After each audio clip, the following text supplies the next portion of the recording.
जब 5 या 6 साल का रहा होऊंगा तो मैंने अपने पिताजी को कैमरे का उपयोग करते देखा।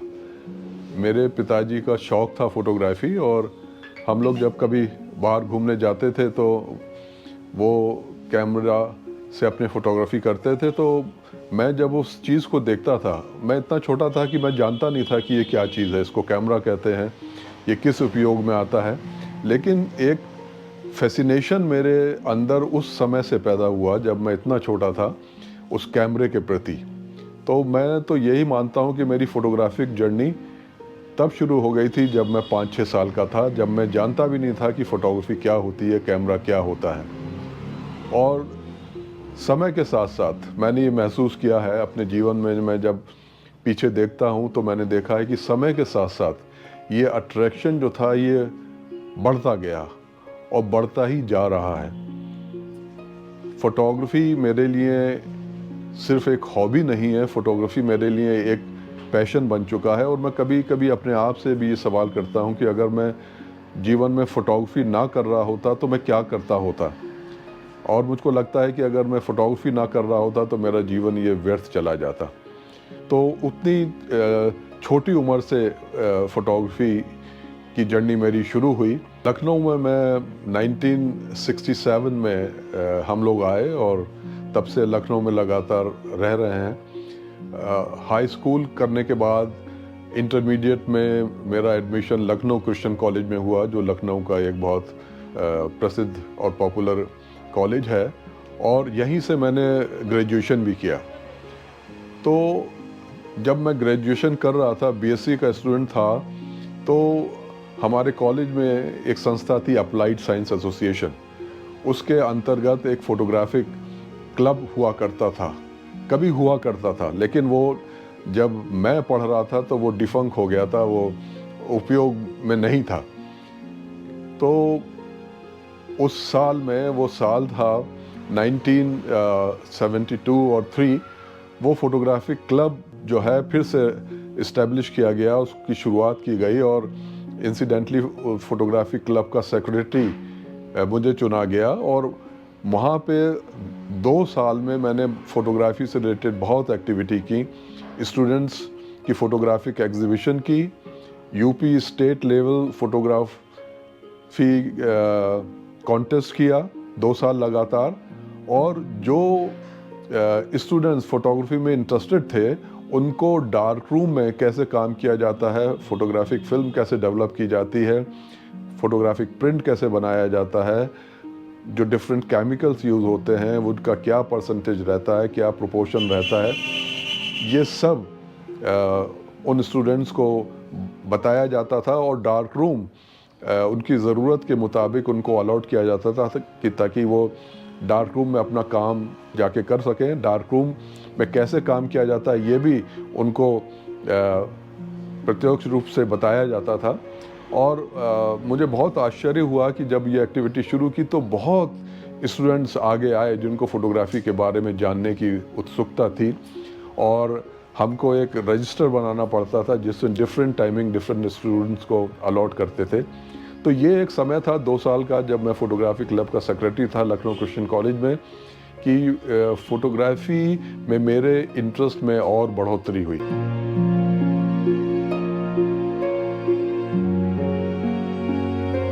लखनऊ में एक एसोसिएशन हुआ करती थी, यूपी एमेच्योर फोटोग्राफिक एसोसिएशन।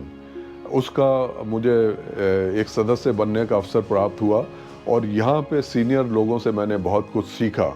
और उसके कुछ समय के बाद एक और संस्था उभर के लखनऊ में आई, लखनऊ कैमरा क्लब।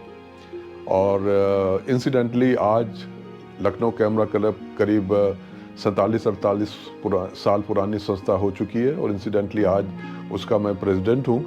जब इस संस्था को मैंने ज्वाइन किया तो वहाँ जो सीनियर मेंबर्स थे उनसे मुझे बहुत कुछ सीखने को मिला, और ये मेरी फ़ोटोग्राफी जर्नी जो थी इसमें मुझको बहुत प्रोत्साहन भी मिला और सीखने के लिए भी बहुत सी जो फाइनर पॉइंट्स होते हैं इस मीडियम को लेके वो मुझे अपने सीनियर मेंबर से सीखने को मिले। और जैसा मैंने बताया कि साथ साथ मैं जब कॉलेज में ग्रेजुएशन कर रहा था तो क्लब का स्थापना हुई, उसका मैं फोटोग्राफिक सेक्रेटरी हुआ।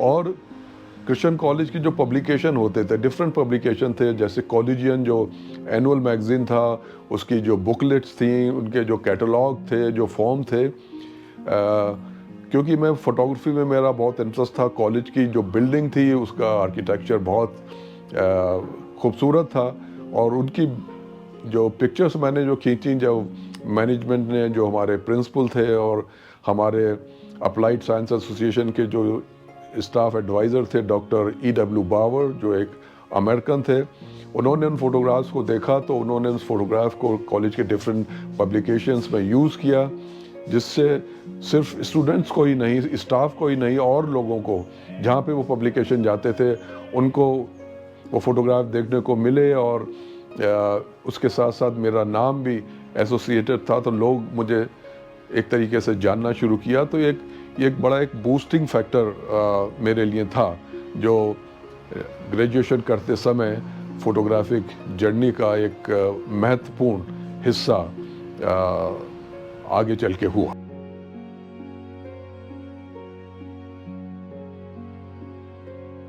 50 साल से करीब ज़्यादा हो गया मुझे फ़ोटोग्राफी में इन्वॉल्व हुए। और जब मैंने फ़ोटोग्राफी सीरियसली इन्वॉल्वमेंट मेरा फ़ोटोग्राफी से हुआ, तो उस समय एनालॉग एरा था, मतलब फिल्म, फ़ोटोग्राफिक फ़िल्म का उपयोग होता था। वो फिल्म को कैमरे में लोड किया जाता था, उस पर फ़ोटोग्राफिक इमेज हमको मिलती थी, और उससे बाद में प्रिंट होके फ़ोटोग्राफिक इमेज पेपर पे हमको मिलती थी। समय के साथ साथ टेक्नोलॉजी में बदलाव हुआ, उसकी बात बाद में करेंगे, लेकिन बहुत एक लंबा समय था, करीब 25-30 साल का समय था जो एनालॉग फ़ोटोग्राफी में मेरा इन्वॉल्वमेंट रहा। और आज हम सबको मालूम है कि डिजिटल एरा में हम एंटर हो चुके हैं। जब हम फ़ोटोग्राफी की बात करते हैं तो अब फिल्म उपयोग में नहीं आती, बल्कि इलेक्ट्रॉनिक मीडिया पे हम फ़ोटोग्राफिक इमेज को रजिस्टर करते हैं, और बाद में उसको इलेक्ट्रॉनिक किसी भी मीडियम पे या फ़ोटोग्राफिक पेपर पे या ऑर्डिनरी पेपर पे हम उसको ट्रांसफ़र कर सकते हैं। तो टेक्नोलॉजी में एक बहुत बड़ा बदलाव, एक रेवोल्यूशन आया डिजिटल टेक्नोलॉजी के आने से, और बहुत सी चीज़ें जो एनालॉग एरा में फ़ोटोग्राफी से रिलेटेड थी उनमें बहुत बदलाव आ गया। तो शुरू में चेंज ओवर करने में मुझे भी थोड़ी सी परेशानी हुई, क्योंकि मेरा इन्वॉल्वमेंट एनालॉग से इतना ज़्यादा हो चुका था कि क्योंकि एनालॉग फ़ोटोग्राफी में मैं अपनी फ़ोटोग्राफिक फ़िल्म, इस ब्लैक एंड वाइट फ़िल्म खुद प्रोसेस करता था, खुद डेवलप करता था, और खुद अपने एनलार्जमेंट डार्क रूम में बनाता था। तो इस समय के साथ साथ इस प्रोसेस में थोड़ी सी एक्सपर्टाइज मुझे हो गई थी। अब नए सिरे से मीडियम तो वही था, लेकिन टेक्नोलॉजी बदल गई थी। तो डिजिटल टेक्नोलॉजी में शुरुआत में स्विच ओवर करने में थोड़ा सी मुझे परेशानी ज़रूर हुई, लेकिन उसके बाद जिस चीज़ में आपका पैशन होता है, चीज़ें आप सीख लेते हैं, तो समय के साथ साथ डिजिटल टेक्नोलॉजी में जो फाइनल पॉइंट थे फ़ोटोग्राफी से रिलेटेड वो मैंने सीखे। और आज हम सब जानते हैं कि डिजिटल फ़ोटोग्राफी का ज़माना है, डिजिटल फ़ोटोग्राफी ही होती है।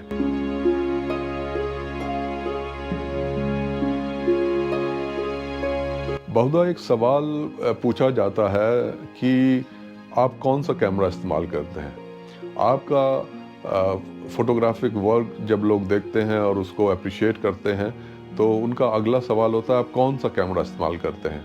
उसके पीछे कहीं ना कहीं ये भावना छुपी होती है कि वो कैमरा आपका बहुत एक्सपेंसिव होगा, बहुत मॉडर्न होगा, लेकिन मैं ये बताना चाहूँगा, ये एक बहुत पुरानी कहावत है,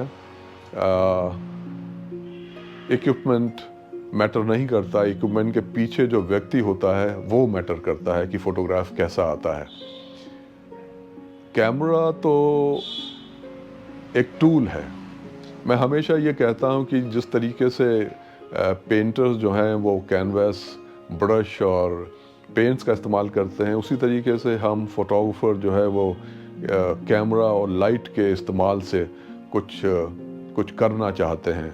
इस विजुअल मीडियम से कुछ जो हमारे अंदर एक क्रिएटिव अर्ज होती है, इसको एक अभिव्यक्ति का माध्यम बना के कुछ काम करना चाहते हैं। तो चाहे वो पेंटिंग हो, चाहे वो स्कल्पचर हो, चाहे वो फोटोग्राफी हो, जितने भी विजुअल मीडियम्स हैं, इसमें सिर्फ टूल का डिफरेंट होता है, डिफरेंट टूल्स हम इस्तेमाल करते हैं, एंड प्रोडक्ट तो एक ही होता है। और सिर्फ विजुअल मीडियम्स नहीं, अगर हम ब्रॉडर सेंस में कहें तो जो लिटरेचर होता है, पोइट्री होती है, म्यूज़िक होता है, और भी जितने रिलेटेड चीज़ें होती हैं, ये सब उस जंजीर की एक कड़ियों के समान हैं जो मजबूती से आपस में एक दूसरे से बिंधी हुई हैं, एक साथ में हैं। इनको आइसोलेशन में अलग करके हम कभी नहीं देख सकते। और जैसा मैंने कहा कि कैमरे का कंट्रीब्यूशन नगण्य होता है एक अच्छी फोटोग्राफिक इमेज को पैदा करने में। अगर हम उसको वर्क ऑफ आर्ट की कैटेगरी में रख पाते हैं, उस व्यक्ति का कंट्रीब्यूशन ज़्यादा होता है जो उस कैमरे को ऑपरेट कर रहा है।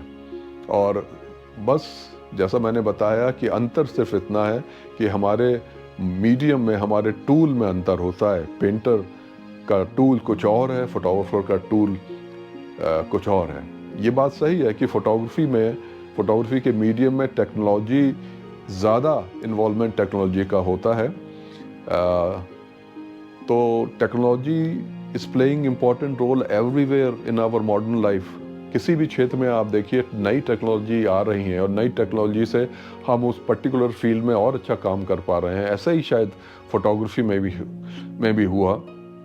और फोटोग्राफी में टेक्नोलॉजी तो शुरू से बहुत ज़्यादा है, लेकिन वो टेक्नोलॉजी सिर्फ एक टूल के मानंद इस क्षेत्र में यूज़ होती है।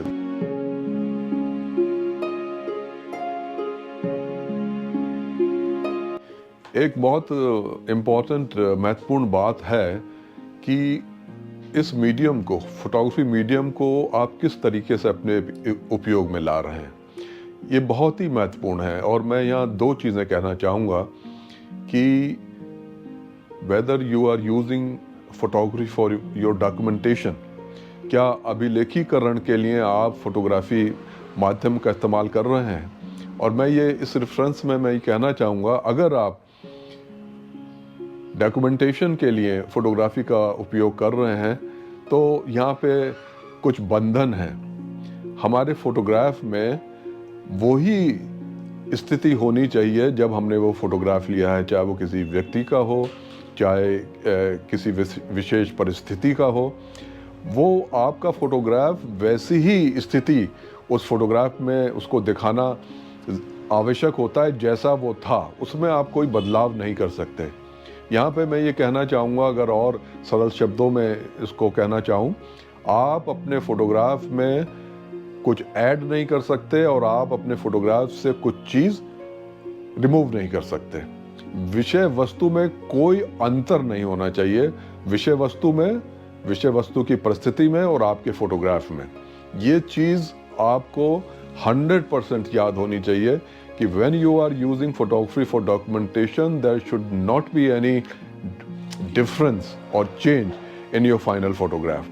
एक दूसरी स्थिति और परिस्थिति ये हो सकती है when you are using photography for your creative expression, जब आप अपनी अभिव्यक्ति को व्यक्त करने के लिए फोटोग्राफी का उपयोग कर रहे हैं। और जैसा मैंने कहा था पहले, डॉक्यूमेंटेशन के लिए जब आप यूज़ करते हैं तो वहाँ पे ये रिस्ट्रिक्शन है कि आपका जो फोटोग्राफ में स्थिति दिखाई दे रही है वो बिल्कुल वैसा ही होनी चाहिए जैसी स्थिति और परिस्थिति थी, उसमें कोई बदलाव, उसमें कोई चेंज आप नहीं कर सकते। लेकिन इस दूसरी स्थिति में जब फोटोग्राफी को आप अपनी अभिव्यक्ति के व्यक्त करके इस्तेमाल कर सकते हैं तो आपके फ़ोटोग्राफ में आप कुछ भी चेंज कर सकते हैं। अगर मैं कहना चाहूँ कि anything under the sun, anything out of the world you can change in your photograph.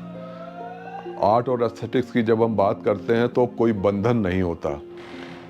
पहले वाली परिस्थिति में बंधन था, वैसे ही हमको दिखाना था जैसा वो आइडली दिखता है, लेकिन यहाँ पे कोई बंधन नहीं है। मेरे लिए ये ज़रूरी है कि आपका फ़ोटोग्राफ आपके हृदय को, आपके मस्तिष्क को अगर स्टिमुलेट कर पाता है तो, ये स्टिमुलेशन जो है ये खुशी का भी हो सकता है, प्रसन्नता का भी हो सकता है, गुस्से का भी हो सकता है, फ्रस्ट्रेशन का भी हो सकता है, एंगर का भी हो सकता है, ग्रीफ का भी हो सकता है। लेकिन अगर एक फ़ोटोग्राफ को देख के आप अपने अंदर कोई स्टिमुलेशन महसूस करते हैं तो उस पर्पस जो है यहीं पे वो सॉल्व हो गया। और एक चीज़ और मैं कहना चाहूँगा, बहुधा लोग कहते हैं कि इस फोटोग्राफ्स की मीनिंग क्या है, आपने क्या सोच के ये फ़ोटोग्राफ खींचा है। तो मेरा मानना ये है कि शब्दों में हमको फ़ोटोग्राफ को नहीं मानना चाहिए। शब्दों से आगे की बात ये हो चुकी है।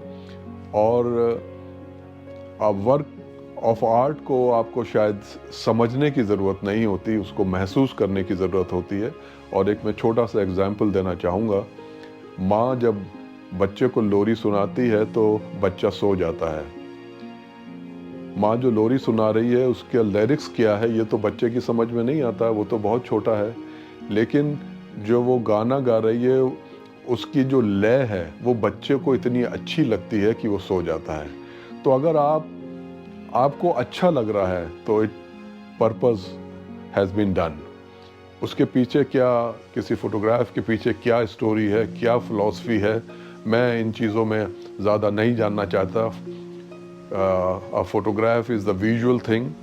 Visually you should enjoy, और आपको अगर अच्छा लगता है तो it has served the purpose.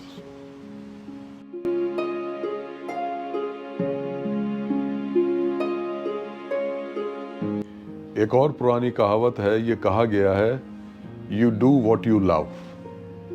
जिस काम को आप करना पसंद करते हैं अगर वो काम आप करेंगे तो there is always a possibility कि वो बहुत हाई स्टैंडर्ड का काम होगा।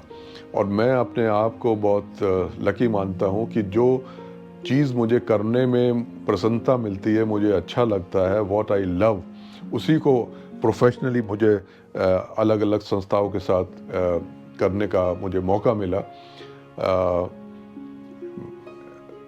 एज अ कैरियर भी मैंने एज अ फोटोग्राफर काम किया है। और 1976 में मैंने सबसे पहले एक संस्था ज्वाइन की थी लखनऊ में, उत्तर प्रदेश अभिलेखागार, स्टेट आर्काइव्स, और उसमें मैंने करीब 5.5-6 साल काम किया।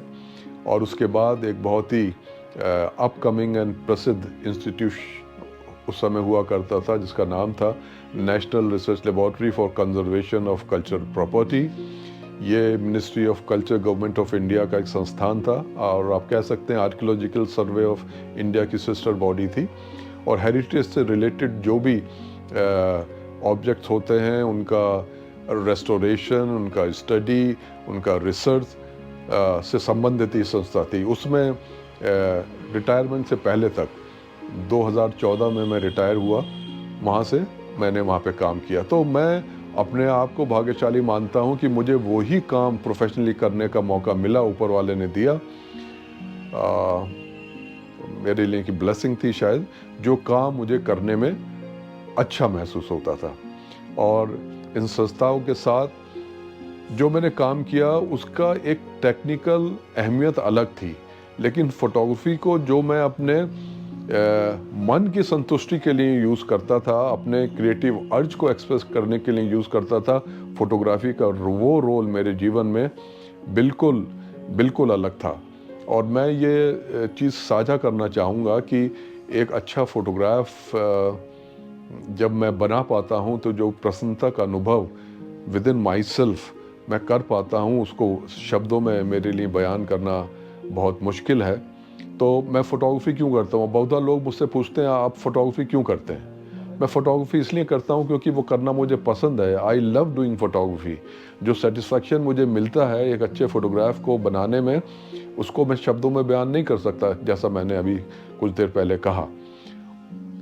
वो ठीक है कि जब मेरे फोटोग्राफिक वर्क को लोग देखते हैं, पसंद करते हैं, तो एक पॉजिटिव एनर्जी मुझे मिलती है, एनकरेजमेंट मिलता है, मुझे अवार्ड मिलते हैं, रिकग्निशन मिलता है, तो उससे और इच्छा जागृत होती है कि और अच्छा काम कर सकें। इंस्पिरेशन मिलता है। लेकिन बेसिकली मैं फ़ोटोग्राफ़ी क्यों करता हूँ? क्योंकि आई लव डूइंग फ़ोटोग्राफ़ी। कुछ ऐसी परिस्थितियाँ आई कि कई देशों में मुझे जाने का मौका मिला, जैसे यूनाइटेड स्टेट्स ऑफ अमेरिका में 2 बार गया, यूके में 1 बार गया, और स्कॉटलैंड गया, मालदीव्स गया, सिंगापुर गया, फ्रांस गया। और ये बहुत कॉमन चीज़ है, जब आप जहाँ पे रहते हैं वहाँ के परिप्रेक्ष्य से दूसरी जगह जाते हैं जहाँ पे हर चीज़ बिल्कुल अलग है, तो आपको कुछ नई चीज़ें मिलती हैं। और एक कलाकार के लिए, कलाकार देखिए अपने आसपास की चीज़ों से, प्रकृति से ही अपने इमेजिनेशन को ग्रैस्प करता है। तो जब आप नई जगह जाते हैं तो आप नई चीज़ें देखते हैं, तो आपका रिएक्शन अलग होता है और आपको बहुत सी नई चीज़ें देखने का अवसर प्रदान होता है। और बीइंग अ फोटोग्राफर पॉसिबिलिटी ज़्यादा हो जाती है कि आप, जैसा मैंने आपको कहा कि अभी आप इस मीडियम का उपयोग अपनी अभिव्यक्ति को व्यक्त करके लिए करते हैं, तो इस नए परिवेश में जब आप जाते हैं तो ज़्यादा अपॉर्चुनिटी आपके पास होती है कि आप उस वातावरण का उपयोग अच्छी तरीके से इस माध्यम के रूप से कर सकें।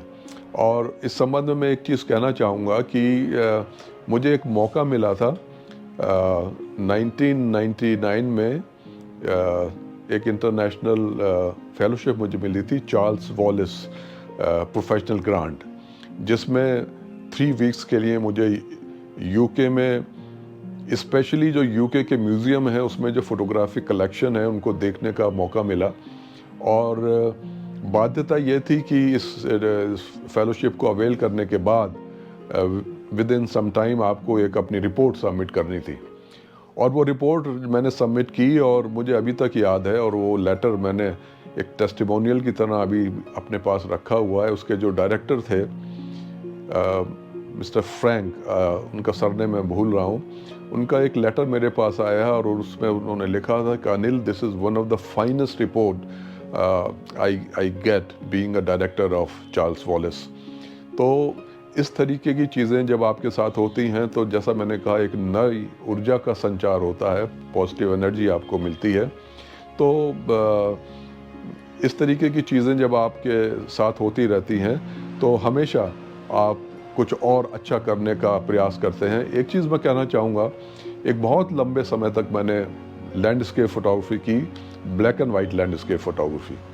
देखिए, शुरुआत जब आप करते हैं, फ़ोटोग्राफी शुरू करते हैं, तो 4-5 साल जितने भी जनर होते हैं, चाहे वो वाइल्ड लाइफ हो, चाहे स्ट्रीट फ़ोटोग्राफी हो, चाहे पोर्ट्रेट हो, चाहे स्टिल लाइफ हो, चाहे कैंडिड हो, सब तरह का फ़ोटोग्राफी करने की कोशिश करते हैं कुछ साल तक।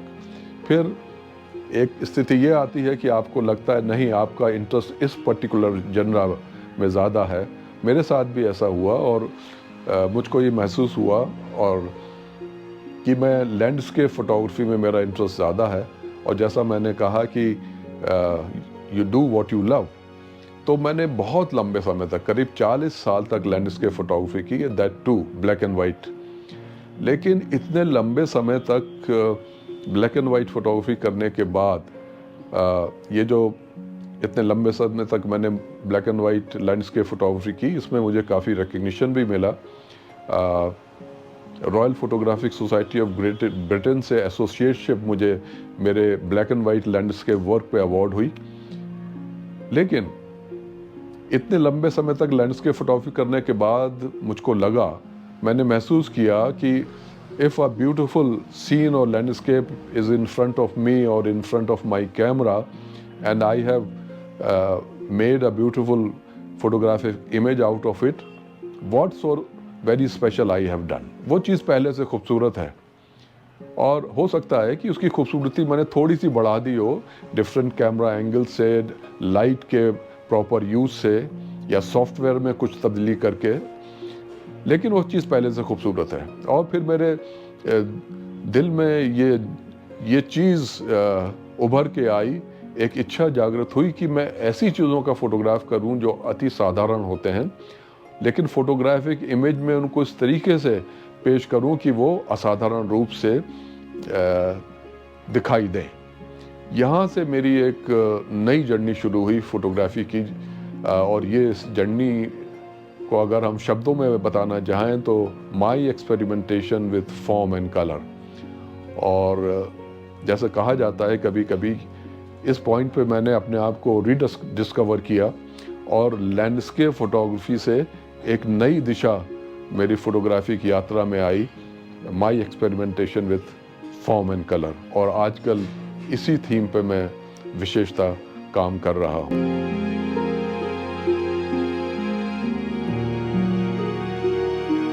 देखिए, मैंने बहुत सी संस्थाओं के साथ काम किया प्रोफेशनली। जैसे मैंने बताया कि स्टेट आर्काइव के साथ काम किया, फिर national research laboratory for conservation of cultural property के साथ काम किया।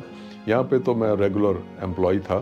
फिर इनडायरेक्टली बहुत सी संस्थाओं के साथ काम किया, क्योंकि हमारा काम था इन संस्थाओं में कि हम ट्रेनिंग भी दें। ख़ासतौर से NRLC के बारे में जब बात करता हूँ तो डिफरेंट संस्थाओं से एसोसिएट होकर हम लोग डिफरेंट ट्रेनिंग प्रोग्राम चलाते थे, और जिसमें फ़ोटोग्राफिक डॉक्यूमेंटेशन का बहुत बड़ी इम्पोर्टेंस होती थी। तो उसके बारे में मैं ट्रेनीज़ को या लोगों को बताता था। तो अलग अलग संस्थानों के साथ हम लोगों ने काम किया, जैसे Indira Gandhi national centre for arts है, नेशनल म्यूज़ियम है, डिफरेंट स्टेट म्यूज़ियम्स हैं, डिफरेंट आर्कियोलॉजिकल म्यूज़ियम्स हैं।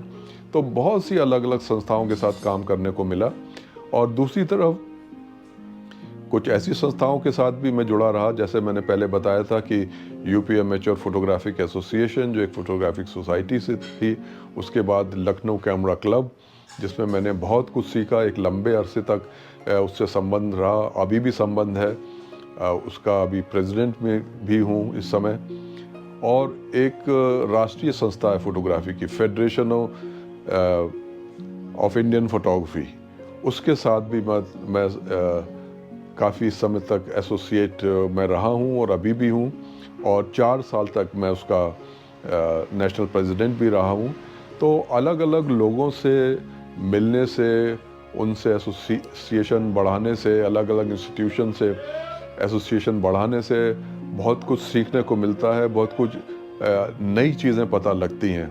तो मेरा ये मानना है कि फ़ोटोग्राफर को नई नई जगह जाना और लोगों से मिलने से बहुत बड़ा लाभ होता है। और उस लाभ को आप, ये जो आपका माध्यम है फोटोग्राफी, उसके ज़रिए से लोगों को दिखाने में आपको बहुत बढ़त मिलती है। और मैं एक चीज़ और कहना चाहूँगा कि बीइंग अ फोटोग्राफर, और अगर आप फोटोग्राफी करते हैं और उसको एक अभिव्यक्ति के माध्यम के रूप में इस्तेमाल करते हैं, तो जो फोटोग्राफ आप बना पाते हैं उनको जनमानस के साथ उनको शेयर करना भी बहुत इम्पोर्टेंट बात है। अगर वो काम आप सिर्फ अपने तक रखेंगे तो सिर्फ आपने आधा काम किया है। उस काम को जिसको देख के आपको खुशी होती है, प्रसन्नता होती है, यू फील्स सेटिस्फाइंग, आपको दूसरों के साथ भी शेयर करना चाहिए, because art is for sharing with others. और जैसा हम कहते हैं कि जब हम शेयर करते हैं तो उसकी खुशी मैनी फोल्ड्स बढ़ जाती है। तो ये एक बहुत ज़रूरी चीज़ है। हम सभी जानते हैं कि फ़ोटोग्राफी एक बहुत पॉपुलर माध्यम आजकल हो चुका है हॉबी का, और we all carry a camera with us in the form of mobile. तो एक ये बहुत बड़ा रेवोल्यूशनरी चेंज आया है कि हमारे साथ कैमरा है। पहले ऐसा नहीं था, कैमरे को हमने स्पेसिफिकली अपने साथ ले जाना पड़ता था। और अगर कैमरा हमारे पास नहीं है तो हम, if there is a possibility of good photograph, लेकिन कैमरा नहीं है तो आप कुछ नहीं कर सकते। लेकिन आज हमारे पास, you are carrying the camera all the time, and if there is a possibility of making a photograph, camera is with you, you can always go for it. तो ये एक बहुत बड़ा अंतर एनालॉग फोटोग्राफी और डिजिटल फोटोग्राफी में आया है। और ज़्यादा युवा लोगों में फ़ोटोग्राफी आजकल बहुत पॉपुलर है। और मुझसे बहुधा ये सवाल किया जाता है कि मैं क्या कहना चाहूँगा अपने युवा साथियों से फ़ोटोग्राफी के संबंध में। तो दोस्तों, मैं यही कहना चाहूँगा कि अगर आप फ़ोटोग्राफी आपकी हॉबी है, या आपका पैशन है, या आपका ऑब्सेशन है, तो पैशन होना तो सबसे ज़रूरी बात है। दूसरा पेशेंस, और तीसरा योर डिवोशन। आप कहाँ तक गहराई में जा सकते हैं, जितनी गहराई में आप जा सकते हैं उतनी गहराई कम है। मुझे कभी कभी लगता है कि एक इंसानी जीवन कम है कि फ़ोटोग्राफी में हम जितना कुछ अपनी क्रिएटिविटी के साथ कर सकते हैं करने के लिए, शायद एक मनुष्य का जीवन भी कम है। तो सीखते जाइए, करते जाइए। सीखने की कोई उम्र नहीं होती, कोई समय नहीं होता। मैं धन्यवाद देना चाहूँगा Sign Up International Art Gallery के लिए कि उन्होंने अपना समय निकाला और मुझसे बात की। जो एक मेरा प्रिय विषय है उस पर बात करना मुझे हमेशा अच्छा लगता है, और शायद शब्दों के माध्यम से जो मैंने व्यक्त करने की एक कोशिश की है वो शायद उपयुक्त होगा। मैं तो एक फ़ोटोग्राफ़र हूँ, मैं अपने आप को पेश फ़ोटोग्राफ के माध्यम से करना चाहता हूँ। शब्दों के माध्यम से मैं कितना अपने आप को व्यक्त कर पाया ये तो आप लोग जानिए। और मैं एक बार फिर से साइन अप इंटरनेशनल गैलरी का धन्यवाद देता हूँ।